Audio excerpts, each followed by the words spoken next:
Like, do you want to just introduce yourself, maybe with your Sure, personal pronouns, and then we can get started? sure. So I'm Dr. Tina Schermer Sellers, and I go by she and her. And I have been a professor of marriage and family therapy and sex therapy and medical family therapy at Seattle Pacific University for 28 years. In fact, this is my last year. And I run the Northwest Institute on Intimacy, which I started in 2015, which is an institute that trains therapists and physicians and clergy in sexual health and treating sexual dysfunction and dealing with your sexual biases, and helps therapists primarily become AASECT certified sex therapists for those that are interested in doing that.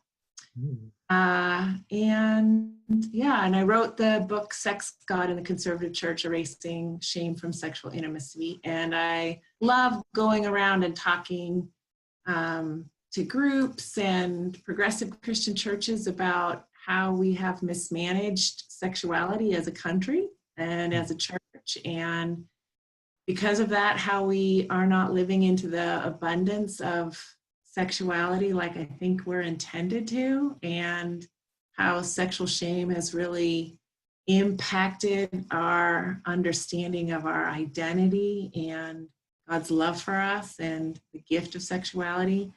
So that's one of my joys, is going around and talking about that and hopefully beginning to sort of set the record straight a little bit. So anyway, I'm looking forward to doing more of that, and hopefully beginning to work on a book for parents about raising kids and raising them in a shame-free, shameless way. So yeah. Oh, that's exciting. Yeah. Yeah, you've been busy. Yeah, just a little bit. Yeah. So if I could maybe start us at the root system a little bit, tell us about the intersection of sex and shame. Yeah. Gosh.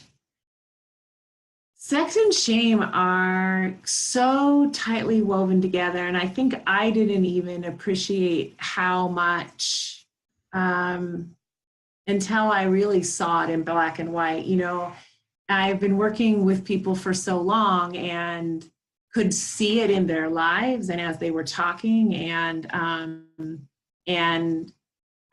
could see it in my students. You know, I taught the human sexuality course for graduate students since, I don't even know, the early 90s. And I have my students write their sexual autobiography in the course. And that's so that, you know, we have a strong belief that you're only ever as good a therapist as you know what your stories are. And sexuality, since our country is so silent about sexuality and we don't provide comprehensive sex education, I think most people don't really know what their sexual narrative is, you know, as a narrative. They know maybe, you know, like they'll remember this story or that story, but it's not really a cohesive narrative.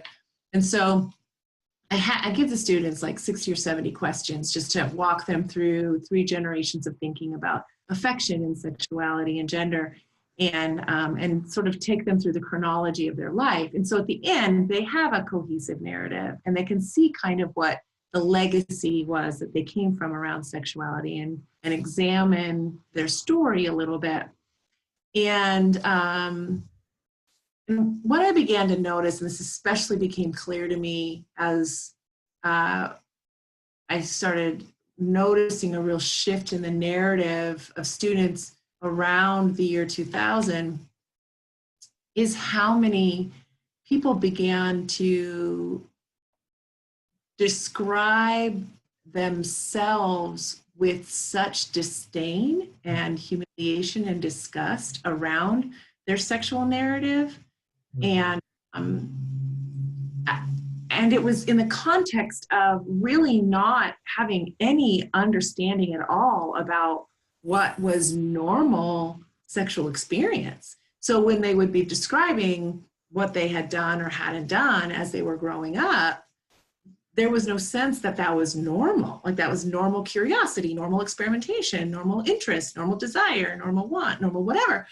And so they would describe what they felt or said or did or didn't do or whatever. And then what they said about themselves for having thought that or felt that or done that was just so extreme, right? Like how disgusting they were or perverted they were or whatever. And it was so dark. And I thought, one, they don't have any idea that this is completely normal curiosity and desire. And two, they're so harsh on themselves. Like their sense of who they are is so dark.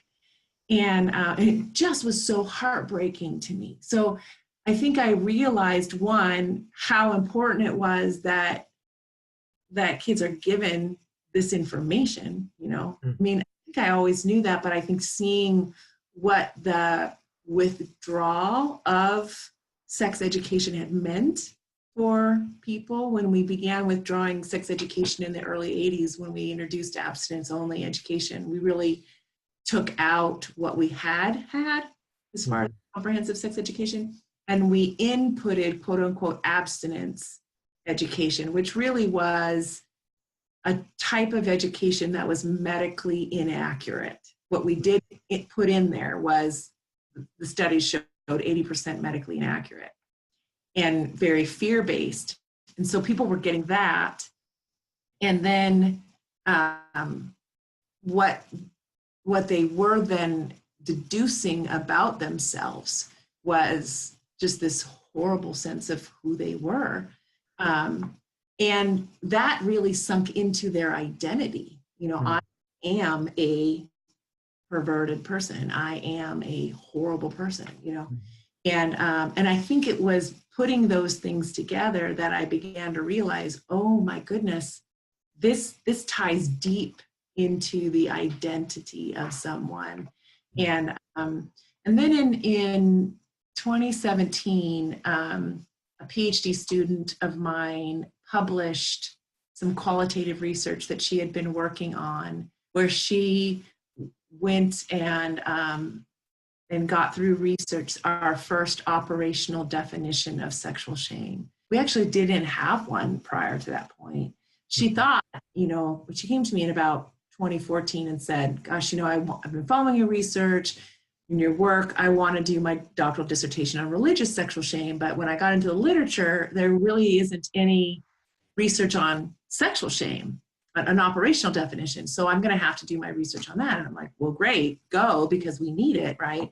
And so she did. And I think it was seeing that definition in black and white that made me really realize the breadth and depth and scope of how much sexual shame impacts our life. That made me really appreciate it. You know, it's just one of those experiences where seeing it in black and white made me realize I don't think that there is an area of our life that sexual shame does not impact, as far as what we think about ourselves, we feel about ourselves, our core identity, and then how it impacts the way that we interact with the people we are most attached to. Our trust, our communication, pretty much everything. So I began to think there's no way that we can hurt somebody more than to cause them to feel sexual shame. Going to impact them in every way possible. We will make it nearly impossible for them, while they're feeling sexual shame, to be able to receive God's love and to feel value at all. Yeah.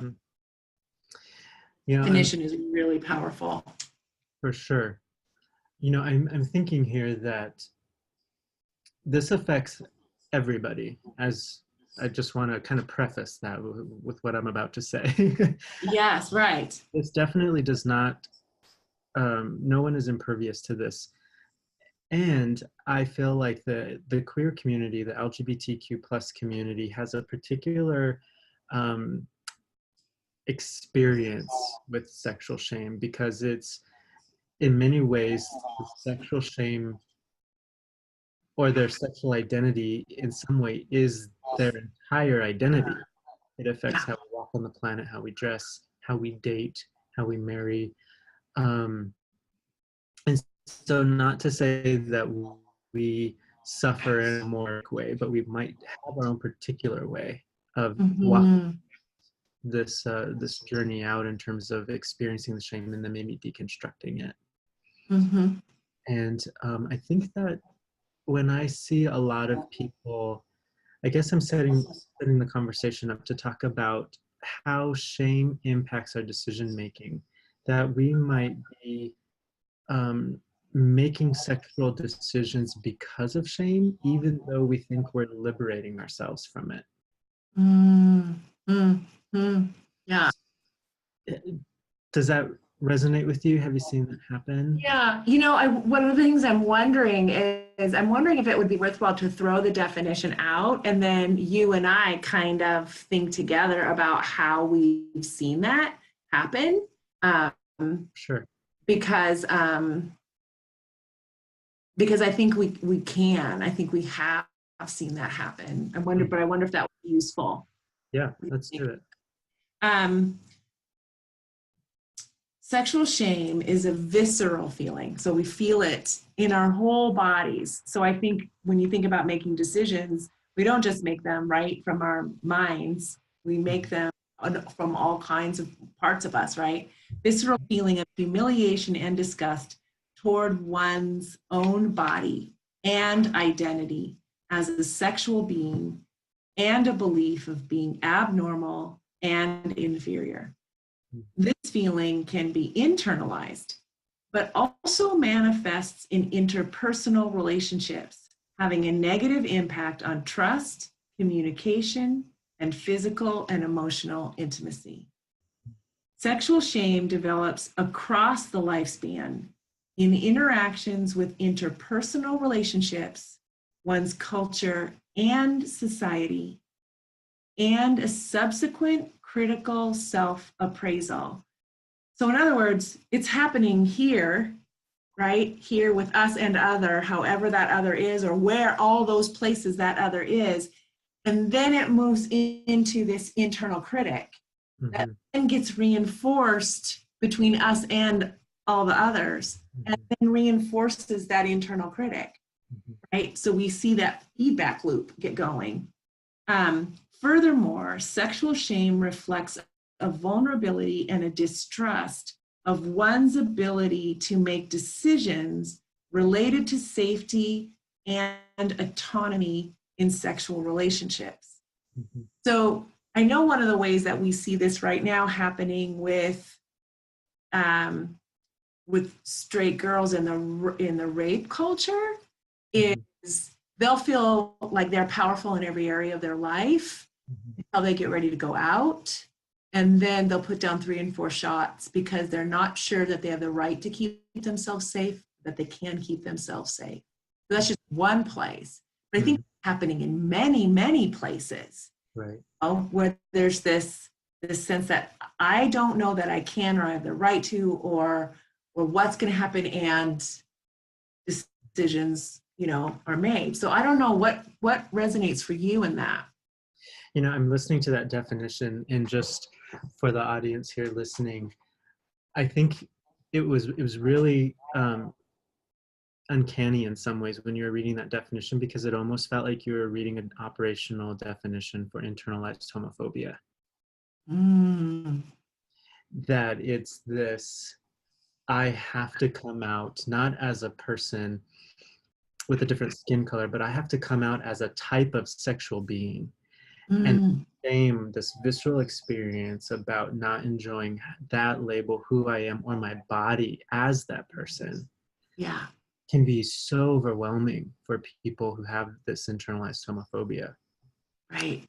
I think that in my work, the way that I see shame, and it's a very peculiar way, but this is just one example.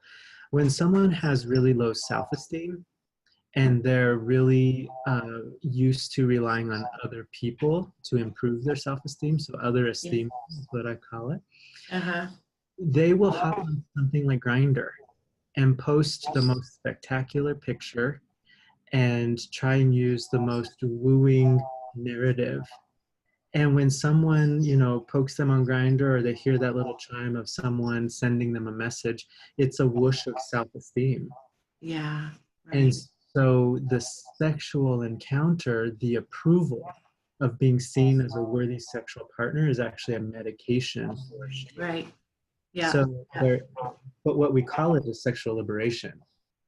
And in some parts it may be, and for many people it may be healthy, but I think some people are motivated to use Grindr to medicate shame. But then we call it liberated and healthy and integrated. And it Right. not be. Right. Exactly. Right. It might be this sort of this pseudo, you're okay, right? Right. Opposed to, you know, really looking at that sort of identity wound that shame caused, Mm-hmm. right? Yeah, that other person out there isn't going to be able to fix. Mm-hmm. Right. Right. Right. Mm-hmm. What would that identity wound sound like? How might someone be able to recognize what their narrative sounds like? Is it something like, I'm not worthy? I'm Yeah. okay. Yeah, absolutely. I think that that's exactly what shame at the fundamental point of it says. You're not worthy of love, of belonging. You have no value. And you know, I'm often saying to people, shame comes in so early, and I think that's one of the sexual shame comes in so early, and that's one of the reasons that I think it hits at us so deeply. You know, unless you have very aware, sexually comfortable, body comfortable parents, Mm-hmm. um, it's at about 10 months or so that children start to realize this thing we called a hand that's been hitting in the face or whatever up until that point actually belongs to them, you Sure. know, and they start to realize they have some control over it. And somewhere between 10 months and 12 months, that hand is going to land in their genital area when they're getting their diaper changed or when they're in the tub or something like that. And then they're going to realize there are extra nerve endings in that area. And then between 12 months and 15 months, they're going to start putting that hand there intentionally, Mm-hmm. right? Whenever their diaper's off or whatever. And that's because this is a place of comfort. It's a place of pleasure. And it's just that child is doing in any other area of their life, right? They're finding that doll that's really soft, or that corner of the blanket, or that stuffed animal that they have, you know, just like the pacifier or whatever. They're finding things of comfort and pleasure to comfort themselves.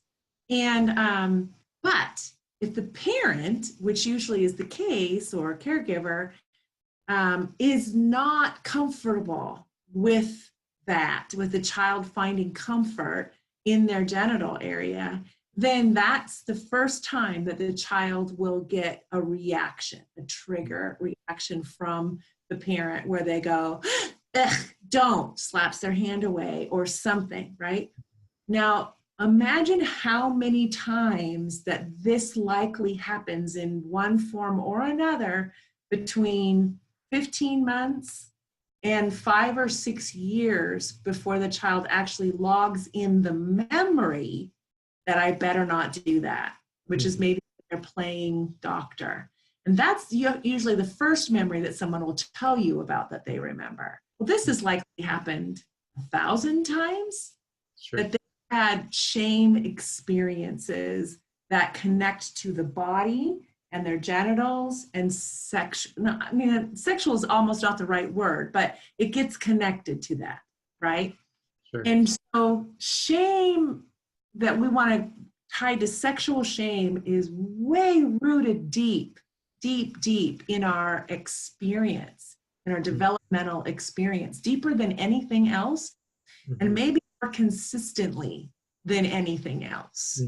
And that's where I think we have to respect the depth of that sense of identity hold that it has on us. So much longer before we have even the first inklings of our gender identity, you know, which is what, somewhere between 2, 3, and 7. you know, it's longer before we have our attraction senses, you know, long before all of that, we've been getting these messages about our genitals and our body, Mm-hmm. and pretty consistently. Mm-hmm. Yeah. Yeah, and I'm thinking even around, I know that you and I kind of resonate together on this, but the Apostle Paul gives us this maybe horrible or incredible language around hating your desire. Mm-hmm. And then we also have what we call like the clobber passages, these 6 verses for the queer community that say this part of you is literally worthy of punishment. Right. And talk about some sexual shame. Right. Exactly. Right. Yeah. And those have been just used, so misunderstood, and then used to just hurt people in massive ways. Mm-hmm. You know, Yeah. just horrible.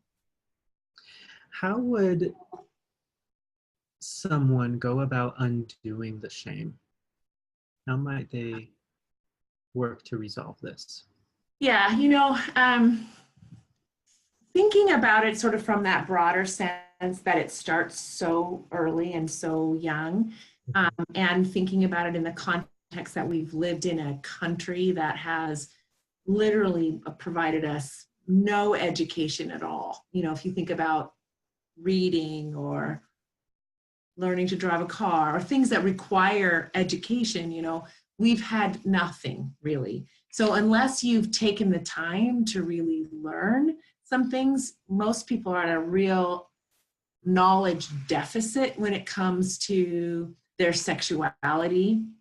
And so I developed a evidence-based model for healing sexual shame. And so I call it, you know, healing the mess, which is the model for erasing sexual shame. So it's frame, aim, claim, and aim. So frame is get yourself a scaffolding of sex education. So literally get yourself some really good books to learn about male and female anatomy, all that goes into all of that, all the differences that there are, even all the, you know, just the wide breadth of, because it's not all binary either, right? Just all the different things there are to know. And the body is so amazing and incredible. But most people have been stripped from learning all of that. And we have really good books out there. And of course we have all kinds of things on the internet as well. And we have documentaries and all kinds of wonderful things. So just let yourself feast on the knowledge that's out there. And it's going to dispel so much of the myths that most of us have gathered from media that really hasn't been very helpful to us, because some of it's made us feel bad about who we are. Some of it's made us rate and think about other people in particular ways. So it helps to liberate us in lots of ways. It also gives us a language and a vocabulary that maybe we haven't had and we've needed up to that point. So that's our frame. It gives us a scaffolding. Name is find a safe group of people, a compassionate, empathic group of people to tell your story to. So you find out you're not alone, because you're not alone. We copied the idea of Dan Savage and Terry Miller, who put together, you know, the It Gets Better project back in 2010, and put together a website called thankgodforsex.org. And where we've got videos of people telling their story of what it was like to grow up in a conservative home that was silent around sexuality or silent in shaming. And they had come to a point where they had begun to thank God for sex. And so they were telling their story. Many of them had gone to therapy, you know, or whatever. And so they would sit in my living room and we would turn on a camera and they would just start talking about, this is where I am now and it's getting better. And I'm starting to be really grateful for my body and my sexuality and where I am in my journey. And, you know, this is what it was like to grow up in my home. And it was hard, you know, and I'm straight or I'm gay or I'm whatever. I had a baby, I didn't, you know, whatever their stories were. And, but what I had realized in talking to some of my students is that their community of growing up in evangelical church church spaces, they hadn't begun to talk to each other. Like they really did feel alone. Where a lot of the gay kids I knew had begun to talk to each other and tell their stories a bit. These guys weren't talking to each other. And yet their stories fell in a group of, range of normal, whatever, but they were feeling so alone. And I'm like, you guys need to be talking to each other, and that's kind of how it started. I was like, we need to get this out there so people have a place to go to feel like, oh, I'm not so weird. I'm not so perverted. I'm not so whatever, like there are other people who've had experiences like me.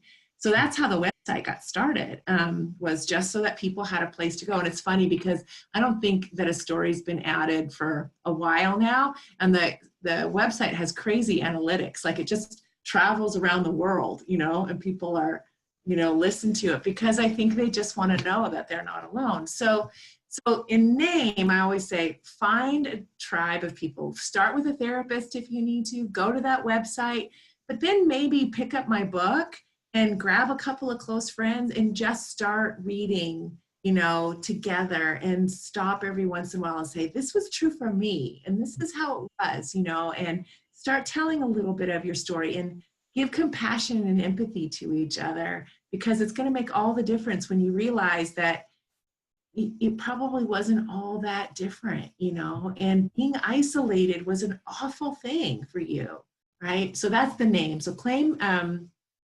frame, name, and then claim is begin to claim your body as good.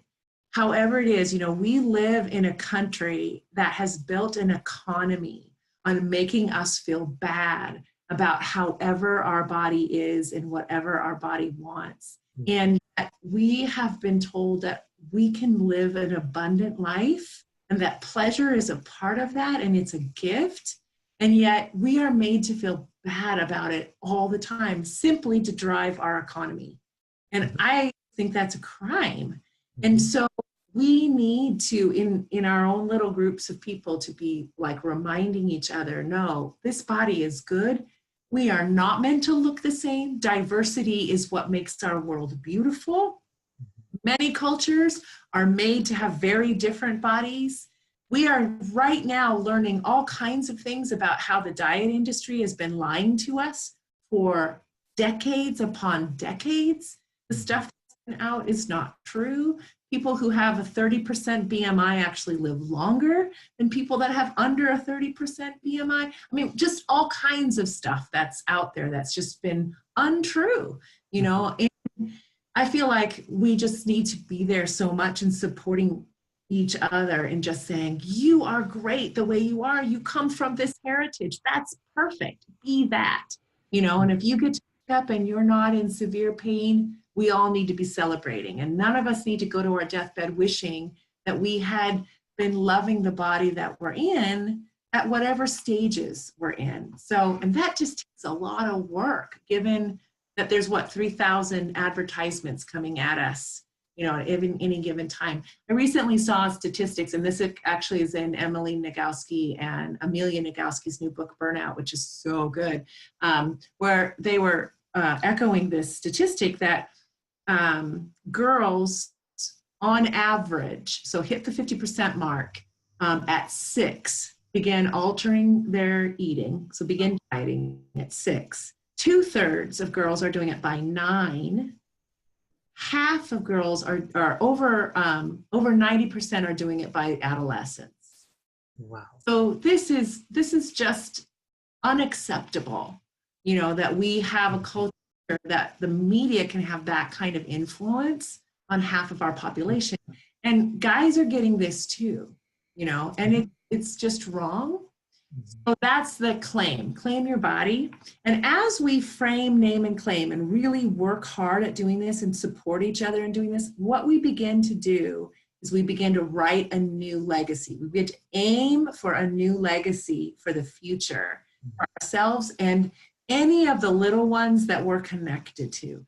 And we can change the legacy that may have been handed down to us for generations. We can change it right then and there in one generation so that the generations below us have a completely different experience. They grow up, they find their genitals and we're like, yep, there they are. They're great. They're wonderful. Let's finish putting this diaper on.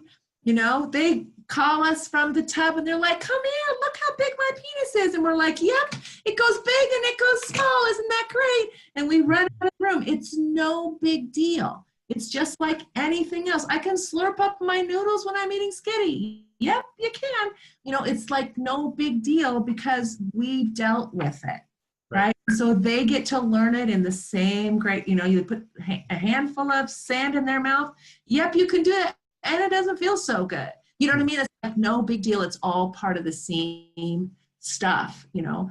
So that's one of the ways that I help people begin to process through. It's getting tar off of you. It doesn't happen overnight. You have to work it. But it's a step in the process. I think you've got a whole more steps to work on when you feel like you've grown up and your sexual identity doesn't feel like the dominant culture, your sexual attraction doesn't feel like, then you've also got to deal with what was that like for you. You know, you felt like you were teased or this or that happened. You know, you've got those other stories to also deal with people, you know, and those are the particulars that walk in your door.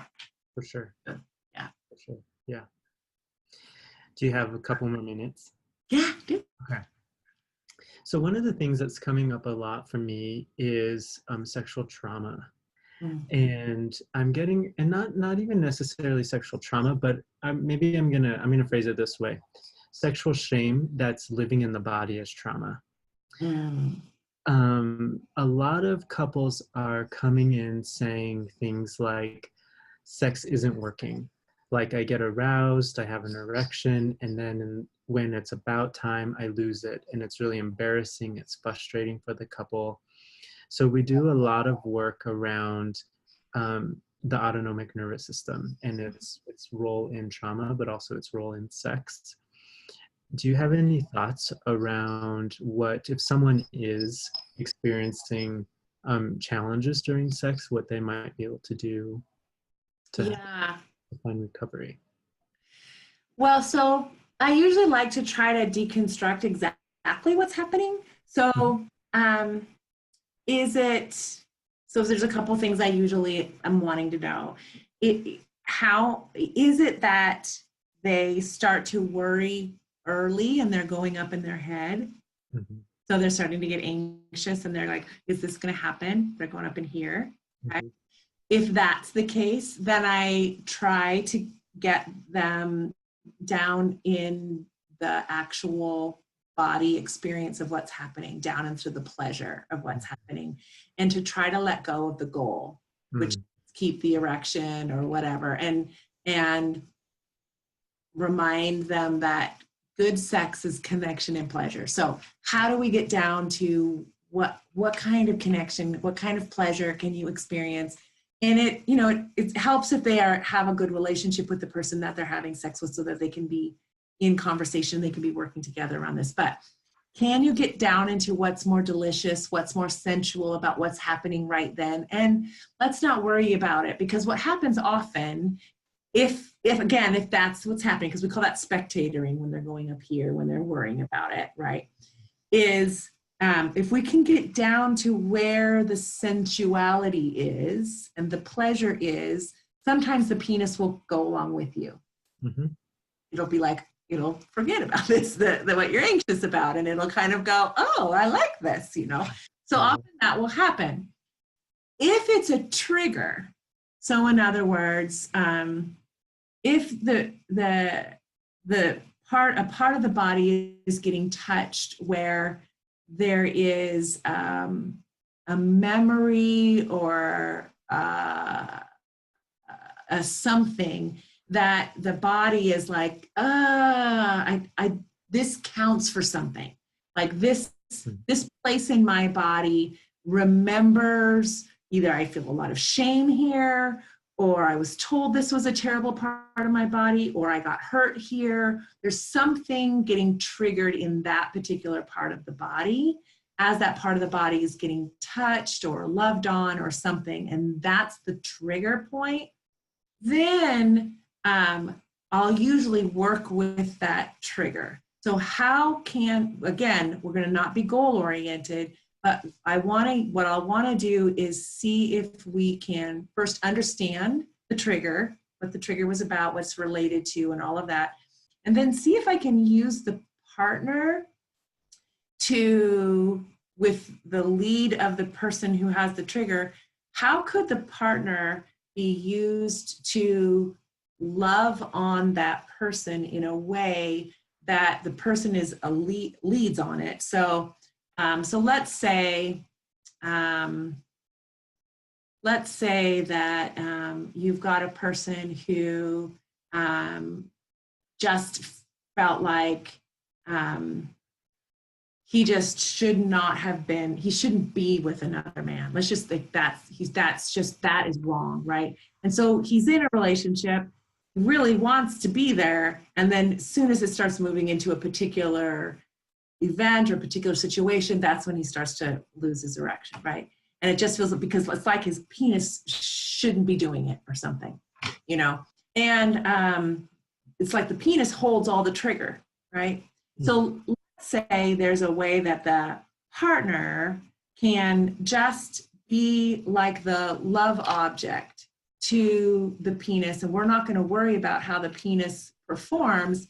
And we get them in conversation where, how can the partner just be like loving to the penis, and they can have like a conversation together about how can we work together in a way that takes the shame out of this, you know? And maybe they kind of talk together about, you know, when they're naked together, tell me the story of what you were told, you know, they tell a story.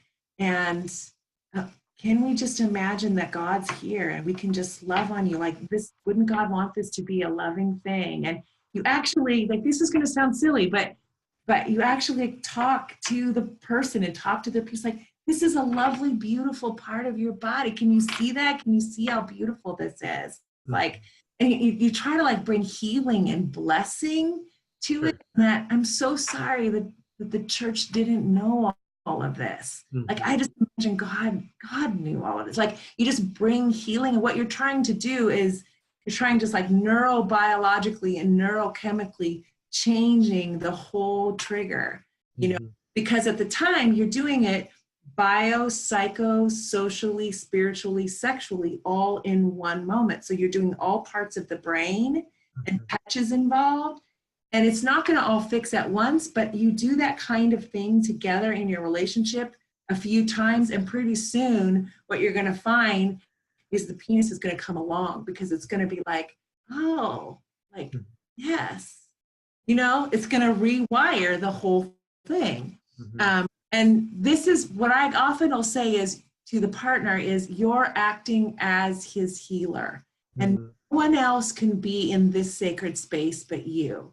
Like, that's how important you are, but you have to let go of the goal. Like, this can't be about how the penis performs. This is about healing that whole person. You know, we're reattaching the whole experience of sexuality here, because that got violated. The identity of sexuality got violated in the growing up experience. And so we're reintegrating, because that's what the brain constantly wants to do, is integrate, but this got disintegrated. Sure. Yeah. In some ways, I'm not sure if you put it in this category, but it sounds like a really fun, repairing way of framing. Like, it's not using a book or a documentary, but it's using someone else's mirroring to really learn about your own body and how it's perceived and enjoyed by other people, which is so important when we're talking about sex and belonging. Yeah, exactly. Yeah. And I do this very same thing, like, this is the way that I work around sexual abuse too. So somebody will say, you know, this part happened, this trigger happened there. And it's like, you don't move any faster than that person wants you to, ever. But as they feel ready for a particular area to get touched, then they might say, okay, I'm ready for this kind of touch. And so that person says, okay, so we'll go here. And if you want me to stop, we'll stop. And then they just go just that slow or just that carefully. And then what they're bringing is absolute love, absolute tenderness. And they just go real slow and real careful. And we're just bringing love and tenderness here. And we're reclaiming this back from what was done to you. And we're claiming it as ours, as yours. And you're the lead and you're in charge. We're taking this back for you, with every single little thing, and it's a wonderful, difficult, but wonderful process. And then you watch the whole body go from like at first shaking or having like, maybe their heart's beating, and then the whole body starts to slowly calm. And then it's like, oh yeah, this isn't theirs anymore. It's not from my childhood. This is mine now. It's mine. Yeah. It sounds like cultivating safety. Yeah. Yeah. Exactly. Yeah. Beautiful. Yeah. Thank you so much. Well, you're welcome. Yeah. Yeah. Super fun to talk about. I could just. Yeah. I love it too. Yeah. Absolutely.